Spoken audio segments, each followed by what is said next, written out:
आज जो भी बच्चे नीट की तैयारी करते, जिनको डॉक्टर बनना है, भाई इंजीनियर बनना है, किसी को यूपीएससी निकालना है, किसी को बीपीएससी निकालना है, बच्चे तैयारी करते हैं, ग्रेजुएट तो हो जाते हैं, लेकिन जब वो अपने प्रतियोगी परीक्षा में बैठते हैं तो उन्होंने जो ग्रेजुएशन तक अपनी पढ़ाई करी उसमें से मुश्किल से 15 से 20% उस सिलेबस से प्रश्न पूछे जाते हैं।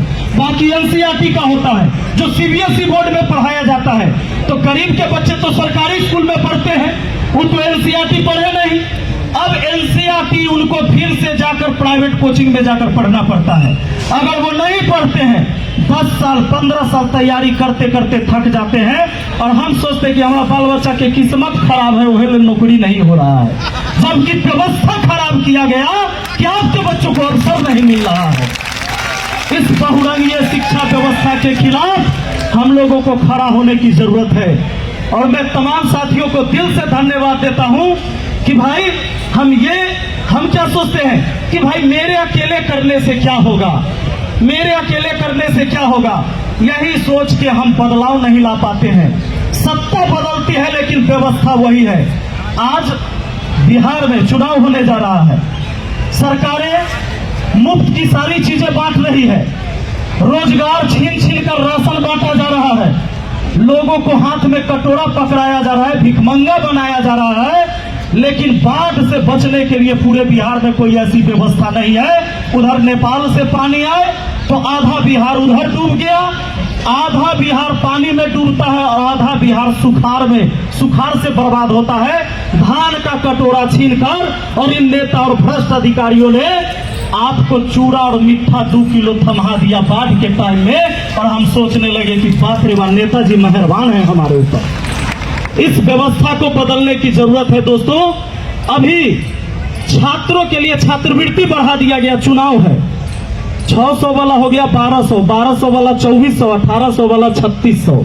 जानते हैं हमें पैसे देंगे ये चुनाव के टाइम में छात्रवृत्ति बढ़ाकर, लेकिन बच्चियों को अभी भी सरकारी स्कूल में अलग से शौचालय की व्यवस्था नहीं है। इसके ऊपर किसी नेता अधिकारी का ध्यान नहीं है, शौचालय नहीं बनवा रहे हैं। बच्चियां जब स्कूल में जा रही हैं तो मुश्किल से, गांव की बच्चियां तो स्कूल से निकलकर फिर घर जाती है सोच के लिए कभी अगर उसको जरूरत पड़े तो, शौचालय नहीं है, छत झड़कर गिर रहा है, जो ही स्कूल बचा हुआ है उसके छत टपक रहे हैं, सब में 4 दीवारी नहीं है, गेट नहीं है। ये सिलेबस हमको समान सिलेबस नहीं बना कर देंगे, ये हमको सिर्फ छात्रवृत्ति देंगे सिर्फ वोट के लिए। ऐसी शिक्षा व्यवस्था से कभी देश नहीं बदल सकता है दोस्तों। शिक्षा व्यवस्था अगर वन नेशन है तो वन एजुकेशन सबसे पहले चाहिए। सरकार की ऐसी कोई स्कीम नहीं है कि गरीब के बाल बच्चों को अमीर बना देगा। आप अगर गरीब हैं, आप मजदूर हैं, तो आपका आने वाला पीढ़ी भी मजदूर ही पैदा होगा जब तक समान शिक्षा नहीं मिलेगा। सिर्फ शिक्षा के बदौलत ही हम अपने परिवार के इतिहास को बदल सकते हैं, समाज को बदल सकते हैं। लेकिन यहाँ पर सरकार चाहती है कि आपके बाल बच्चा को ऐसा शिक्षा मिले कि आगे उसे अवसर ही न मिले, वो किसी पद पर जा ही न सके। और जब तक आप अशिक्षित रहेंगे, बेरोजगार रहेंगे, तो भेड़ बकरियों की तरह नेताओं के रैलियों में जाते रहेंगे। इस व्यवस्था को बदलने की जरूरत है।